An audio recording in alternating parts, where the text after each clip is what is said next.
ช่างกระหมุกรับสารภาพหมดทุกอย่างพระราชาทรงอนุสรณ์ถึงมหานพหนุ่มผู้เป็นอาจารย์บอกมนว่า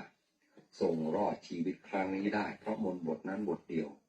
ทรงเนรเทศเสนาบดีแล้วพระราชทานตำแหน่งเสนาบดีให้แก่มหานพหนุ่มเจ้าของมนต์พระศาสดาทรงนำเรื่องนี้มาแล้วตรัสว่ามหานพหนุ่มนั้นคือจุลปันถกอาจารย์ทิสาปาโมกข์คือพระองค์เองนอกจากนี้ยังได้ทรงนำเรื่องอดีตของพระจุลปันถกสมัยเป็นคนรับใช้ของจุลกะเศรษฐี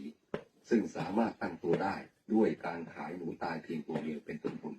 จนเป็นเศรษฐีมาให้ภิกษุทั้งหลายฟังอีกและสรุปว่าคนมีปัญญาย่อมตั้งตนได้ด้วยคุณทรัพย์แม้เพียงเล็กน้อยเหมือนคนก่อไฟกองน้อยให้ลุกเป็นกองใหญ่ฉะนั้น